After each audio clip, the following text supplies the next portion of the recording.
Hello दोस्तों, मैं सजन कुमार शाह आप सभी का स्टार्टअप स्टडी एकेडमी के यूट्यूब चैनल में बहुत बहुत स्वागत करता हूं। तो चलिए हम अपनी लर्निंग स्टार्ट करते हैं स्टार्टअप स्टडी के साथ। बच्चों, आज हम लोग इस वीडियो में पढ़ने वाले हैं एनसीईआरटी की गणित कक्षा 10 अध्याय 1 प्रश्नावली 1.1 क्वेश्चन नंबर 2। देखिए क्या दिया गया है। क्वेश्चन नंबर 2, दर्शाइए कि कोई भी धनात्मक विषम पूर्णांक 6q+1 या 6q+3 या 6q+5 के रूप का होता है, जहाँ q क्या है, कोई एक पूर्णांक है।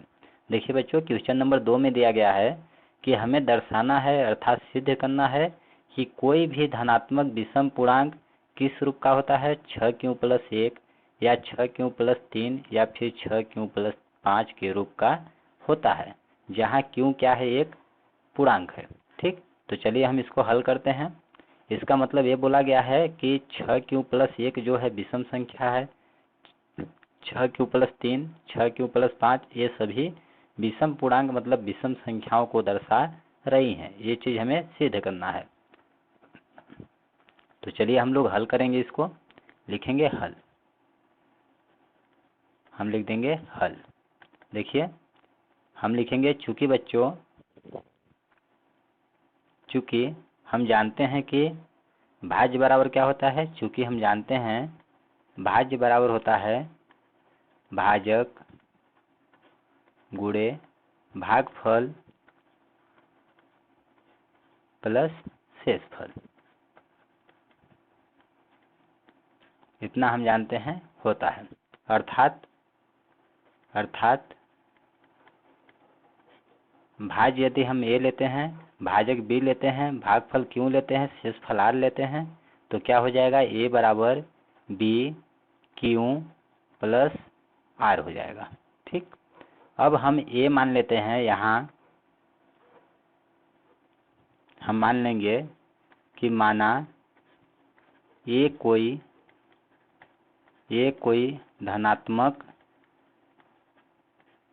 धनात्मक पूर्णांक है तथा b बराबर देखिए हम क्या मान लेंगे, यहाँ पे क्या दिया है बी क्यू और यहाँ पे क्या दिया है 6q। तो q का गुणांक यहाँ पे 6 है, q का गुणांक यहाँ पे b है, तो b बराबर हम क्या मान लेंगे, 6 मान लेंगे तथा b बराबर 6 है, हमने मान लिया।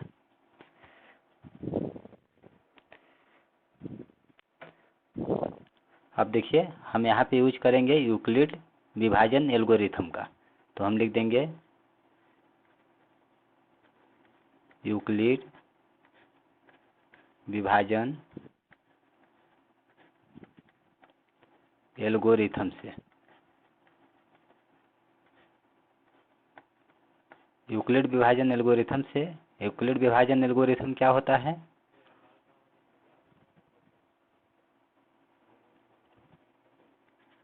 ए बराबर बी क्यू प्लस आर, अर्थात भाज्य बराबर भाजक गुणे भागफल प्लस शेषफल, जहाँ लिख देंगे जहाँ क्यू क्या है, एक पूर्णांक है, क्यू एक पूर्णांक है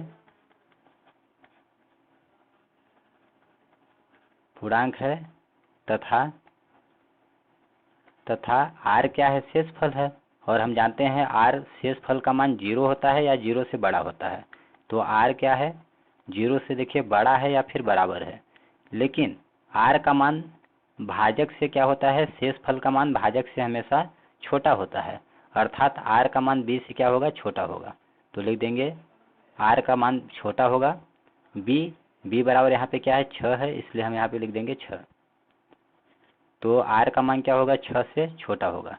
इस प्रकार से आर का मान 0 के बराबर है या फिर 0 से बड़ा है, लेकिन 6 से क्या है, आर का मान छोटा है। तो इस प्रकार से आर के संभव मान क्या हो जाएंगे, अतः इसलिए आर के संभव मान क्या हो जाएंगे, 0 1 2 3 4 5। 6 से आर छोटा है इसलिए 6 नहीं लेंगे हम, तो आर के संभव मान इतने हो जाएंगे। अब इसमें हम यहाँ पर अब आर बराबर 0 रखेंगे, एक बार 1 रखेंगे, 2 रखेंगे, 3 रखेंगे, 4 रखेंगे, 5 रखेंगे और इसे हम हल करेंगे। ठीक, इसको हम मान लेते हैं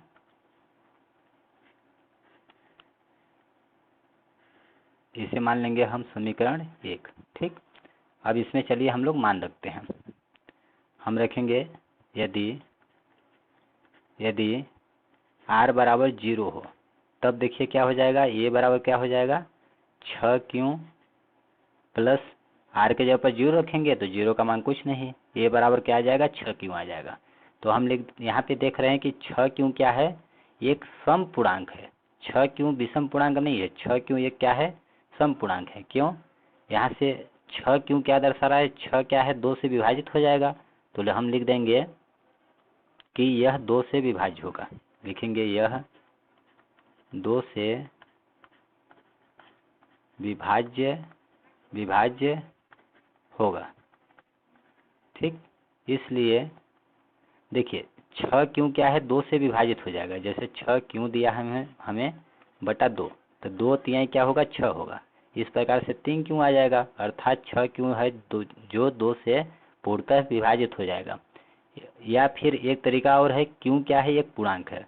अब किसी भी पूर्णांक का गुणा जब हम 6 में करेंगे तो 6 का वह मल्टीपल होगा, और 6 जब संख्या 6 2 से पूर्णतः विभाजित हो जा रही है तो 6 के जितने भी मल्टीपल होंगे, जैसे 6 के मल्टीपल 6 दूना 12, 6 त्रिक 18, ये सभी संख्याएं 2 से विभाजित होंगी। इसलिए हम कह सकते हैं कि यह 6q क्या है 2 से विभाज्य है। अब 6q जब 2 से विभाज्य है तो हम जानते हैं कि 2 से विभाज्य होने वाली संख्या क्या होती है, सम संख्या होती है। इसलिए 6q क्या कहलाएगा, एक सम पूर्णांक कहलाएगा। इसलिए 6q एक सम पूर्णांक है, हम कह सकते हैं। अब देखिए r बराबर हमने 0 ले लिया व r बराबर 1 लेते हैं। ठीक, हम लिख देंगे यदि r बराबर हम 1 लेते हैं तब क्या होगा, a बराबर हो जाएगा 6q प्लस r के जगह पर 1 रखेंगे तो 6q प्लस 1 हो जाएगा। अब देखिए 6q प्लस 1 यह 2 से विभाज्य नहीं होगा, क्योंकि 6q प्लस 6q यहाँ पे हमने ज्ञात किया कि सम पूर्णांक है, और 6q सम है, सम संख्या में हम 1 जोड़ेंगे तो हमें विषम पूर्णांक प्राप्त होता है, विषम संख्या प्राप्त होती है जो कि 2 से विभाजित नहीं होती है। इसलिए 6q प्लस 1 2 से विभाजित नहीं होगी, तो हम लिख देंगे यह 2 से विभाज्य नहीं है, नहीं होगा। इसलिए 6q प्लस 1 जब 2 से विभाज्य नहीं होगा तो 6q प्लस 1 क्या होगा, विषम पूर्णांक होगा। तो लिख देंगे इसलिए 6q प्लस 1 विषम पूर्णांक, एक विषम पूर्णांक है। अब r का मान हम 2 रखेंगे, तो चलिए r का मान 2 रखते हैं। यदि हम r बराबर क्या रखते हैं 2 रखते हैं तब क्या हो जाएगा, a बराबर हो जाएगा 6q प्लस 2, 6q प्लस 2। अब देखिए 6q प्लस 2 2 से विभाज्य होगा, क्यों, क्योंकि 6q 2 से विभाज्य हो रहा है, तो अर्थात यह क्या है, सम संख्या है। सम संख्या में 2 जोड़ेंगे तो हमें सम संख्या ही प्राप्त होगी जो कि 2 से विभाज्य हो जाएगी। तो लिख देंगे यह 2 से विभाज्य होगा। इसलिए हम कह सकते हैं कि 6q प्लस 2 क्या है, एक सम पूर्णांक है। 6q प्लस 2 एक सम पूर्णांक है, सम पूर्णांक है। अब आगे देखिए हम r का मान अब क्या रखेंगे, r बराबर अब 3 रखेंगे, तब क्या हो जाएगा, मुझे क्या प्राप्त मिलेगा, समीकरण 1 से क्या प्राप्त होगा, a बराबर 6q प्लस r के जगह पर 3, तो 6q प्लस 3 हो जाएगा, 6q प्लस 3 हो जाएगा। अब देखिए 6q प्लस 3, 6q एक सम पूर्णांक है, सम संख्या है। सम संख्या में हम 3 जोड़ेंगे तो हमें विषम संख्या प्राप्त होगी जो कि 2 से विभाज्य नहीं होगी। तो हम लिख देंगे यह 2 से विभाज्य नहीं होगा, 2 से विभाज्य नहीं होगा। इसलिए क्या हो जाएगा, इसलिए हम कह सकते हैं कि 6q प्लस 3 एक विषम पूर्णांक है। 6q प्लस 3 एक विषम पूर्णांक है। अब हम लेते हैं, यदि r बराबर हम क्या लेते हैं, 4 लेते हैं, तब देखिए a बराबर क्या होगा, 6 प्लस 4 होगा। a बराबर होगा 6 प्लस 4। अब 6 प्लस 4, देखिए 6 4 से 2 से विभाजित हो रहा है और 4 भी 2 से विभाजित हो रहा है, अर्थात यह संख्या, यह कैसी संख्या है, सम संख्या है, और सम संख्या 2 से विभाज्य हो जाती है। तो लिख देंगे यह 2 से विभाज्य होगा, 2 से विभाज्य होगा। इसलिए 6 प्लस 4 जब 2 से विभाज्य हो रहा है तो हम कह सकते हैं कि 6 प्लस 4 एक सम पूर्णांक है, एक सम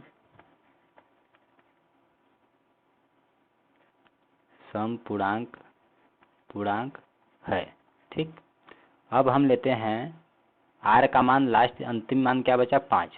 हम लेते हैं यदि r बराबर 5 हो तब a बराबर क्या हो जाएगा, 6 प्लस 5, 6 प्लस 5। अब देखिए यह 2 से विभाज्य नहीं होगा, यह 2 से विभाज्य नहीं होगा। इसलिए 6 प्लस 5 क्या होगा, एक विषम पूर्णांक होगा। 6 प्लस 5 एक विषम पूर्णांक है, हम कह सकते हैं। तो देखिए बच्चों, यहाँ से हमने क्या देखा कि विषम पूर्णांक, यहाँ पे क्या बताना है हमें, विषम पूर्णांक दर्शाना है। तो विषम पूर्णांक हम देख रहे हैं कहाँ कहाँ है, 6 प्लस 1 यह क्या है, एक विषम पूर्णांक है। 6 प्लस 3 यह विषम पूर्णांक है, और 6 प्लस 5 क्या है, एक विषम पूर्णांक है। अर्थात हम कह सकते हैं कि प्रत्येक धनात्मक विषम पूर्णांक 6 प्लस 1, 6 प्लस 3 और 6 प्लस 5 के रूप का होता है। 6 प्लस 2, 6 प्लस 4 यह क्या होगा, सम पूर्णांक होगा। तो हम लिख देंगे अतः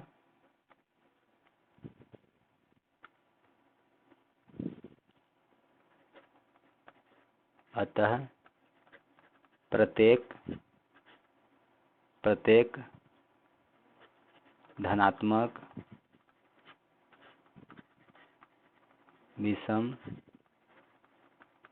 विषम पूर्णांक 6 प्लस 1 या फिर 6 प्लस 3 या फिर 6 प्लस 5, इसी तरह से आगे के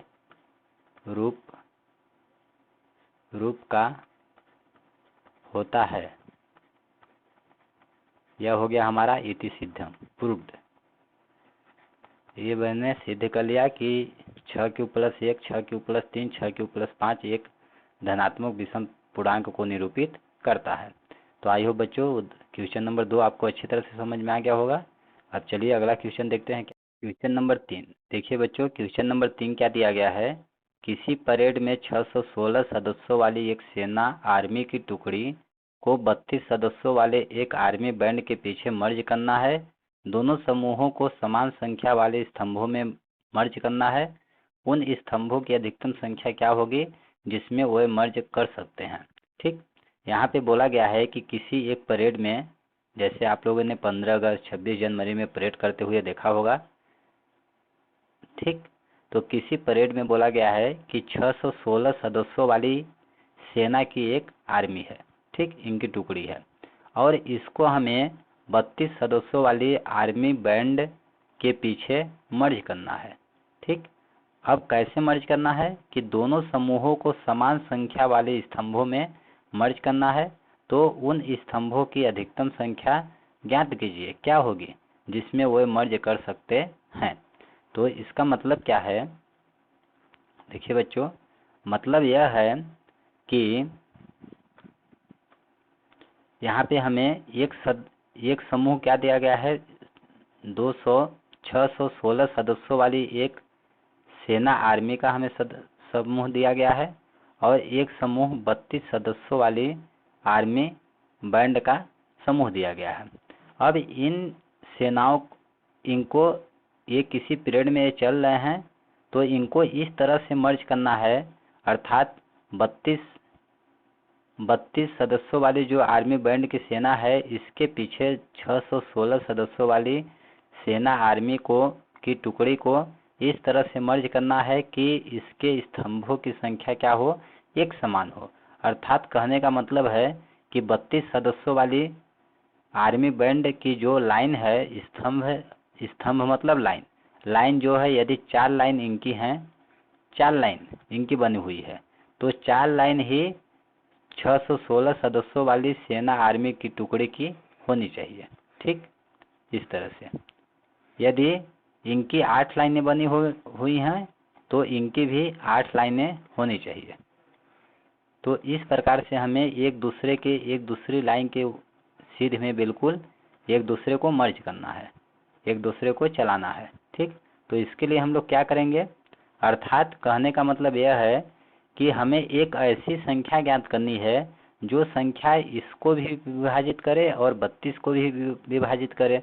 तो हम जानते हैं कि दो संख्याओं को पूरी तरह से विभाजित करने वाली संख्या क्या होती है, उन संख्याओं का महत्तम समापवर्तक होती है।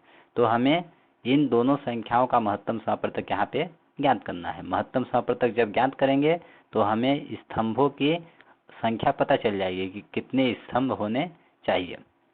और यहाँ पे एक शब्द दिया गया है, स्तंभों की अधिकतम संख्या। यहाँ पे बच्चों आपको ध्यान देना है, क्या दिया गया है, अधिकतम संख्या। यदि इस टाइप का प्रश्न आए और वहाँ पे अधिकतम की बात किया जाए तो हम महत्तम समापवर्तक ज्ञात करते हैं। और अधिकतम क्या होता है, महत्तम मतलब अधिकतम, महत्तम समापवर्तक ज्ञात करते हैं। और जब न्यूनतम की बात किया जाए तो वहाँ पे लघुत्तम समापवर्तक ज्ञात करते हैं। तो इस प्रकार से इन दोनों संख्याओं का हम यहाँ पे महत्तम समापवर्तक ज्ञात करेंगे। चलिए अब हल करते हैं। देखिए हम लिखेंगे हल हम लिख देंगे, यहाँ प्रश्नानुसार लिख देंगे, लिखेंगे प्रश्नानुसार।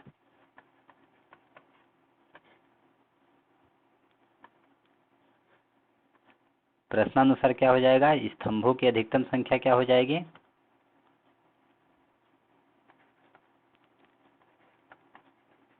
स्तंभों की अधिकतम संख्या बराबर क्या होगी, 616 और 32 का महत्तम समापवर्तक। 616 और 32 का HCF महत्तम समापवर्तक। ठीक, तो दो संख्या यहाँ पे देख रहे हैं, 616 और 32 में बड़ा कौन है, 616 बड़ा है, इसलिए 616 को 32 से हम विभाजित करेंगे। तो यहाँ पे हम क्या करेंगे, 32 से 616 को भाग करेंगे। चलिए भाग करते हैं। 32 एकम 32, 2 बार 32 दूना 64 अधिक हो जाएगा तो एक बार जाएगा, 32 एकम 32। अब यहाँ पे एक में 2 नहीं घटेगा तो एक उधार लेंगे, 11 होगा, 11 में 2 घटाएंगे 9 आ जाएगा। ये बचा 5, 5 में 3 घटाएंगे कितना आएगा, 2 आएगा। अब यहाँ पे क्या उतर जाएगा, 6 उतर जाएगा। ठीक, अब भाग कीजिए, 296 आ गया। अब इसको हम भाग करेंगे तो कितनी बार जाएगा, देखिए 3 7 21 3 8 24, 8 बार अगर लेते हैं हम, 9 बार 3 9 27, 9 बार देखिए 9 का गुणा करते हैं तो क्या होता है, 9 दूना 18 की 8, एक बचेगा, 9 त्रिक 27, एक 28 आ जाएगा।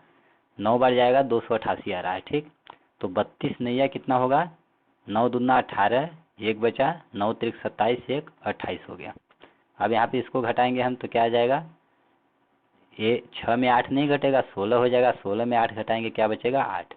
अब ये कितना बचा, 8, 8 में 8 घटाएंगे 0 आ गया, 2 में 2 घटाएंगे 0 आ गया। अर्थात 32 से जब हमने 616 को विभाजित किया तो शेषफल कितना आ गया, 8 आ गया।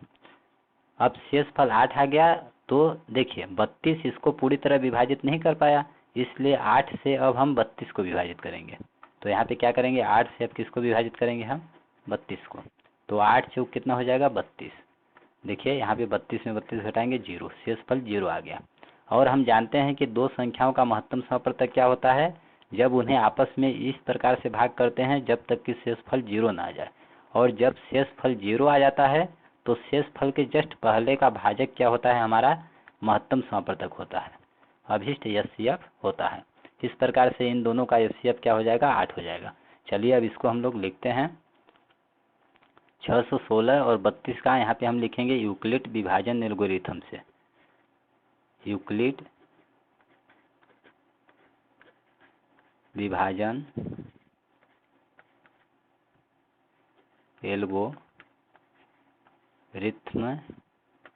एल्गोरिथम से।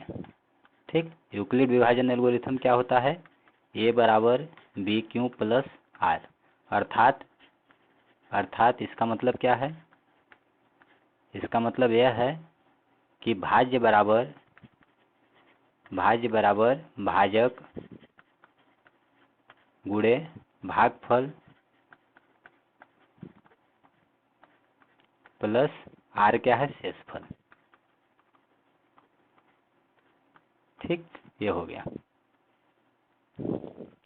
अब हम इन मानों को यहाँ पे हम रखेंगे। कितना है? 616। यहाँ पे भाज्य क्या है? 616। 616 बराबर लिख सकते हैं 32 गुणे 19 प्लस शेषफल कितना बचा था? 8। तो हम क्या लिख देंगे? 616 बराबर लिख सकते हैं 32 गुणा 19। 32 क्या है? भाजक है और भागफल क्या है? 19। तो लिखेंगे 32 गुणे 19 प्लस शेषफल कितना बचा था मेरा? 8 बचा था, तो प्लस 8 हो गया। अब देखिए हमने अब 32 को हमने विभाजित किया। 32 को विभाजित किया तो हम लिख सकते हैं 32 बराबर 8 गुणे 4 प्लस 0। 8 गुणा 4 प्लस 0, 8 चौक 32 प्लस 0 बराबर 32 होगा। अब यहाँ पे देखिए चूंकि क्या आ गया? शेषफल 0 आ गया, तो हम लिख देंगे यहाँ शेषफल क्या है? शेषफल क्या है? बराबर 0 है। और जब शेषफल 0 आ जाता है तो हम यह क्रिया, भाग करने की क्रिया समाप्त कर देते हैं। अब जब शेषफल 0 आया तो भाजक क्या है? b का मान क्या है? यहाँ पे भाजक 8 है। ठीक, तथा हम लिख देंगे भाजक क्या है? भाजक बराबर 8 है। और अब यह 8 ही, अतः इसलिए भाजक 8 ही एचसीएफ होगा। ठीक, अतः हम लिख सकते हैं, अतः स्तंभों की अधिकतम संख्या बराबर क्या होगी? अतः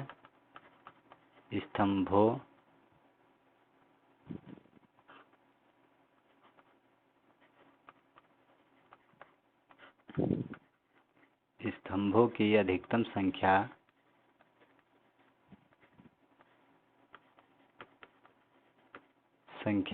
बराबर क्या होगी? इन दोनों का महत्तम समवर्तक, और इन दोनों का महत्तम समवर्तक कितना आया? 8 आया। तो हम लिख देंगे अतः स्तंभों की अधिकतम संख्या क्या होगी? बराबर 8 होगी। यह हो जाएगा हमारा आंसर। इस तरह से बच्चों आई होप आप लोगों को क्वेश्चन नंबर 2 और क्वेश्चन नंबर 3 अच्छी तरह से समझ में आ गया होगा। यदि आपको इसमें कहीं पर कोई भी कन्फ्यूजन है तो आप कमेंट बॉक्स में लिखकर पूछ सकते हैं, हम रिप्लाई अवश्य देंगे। धन्यवाद दोस्तों, जय हिंद जय भारत। और बच्चों इसके आगे के प्रश्नों का अध्ययन हम नेक्स्ट वीडियो में करेंगे। जय हिंद जय भारत।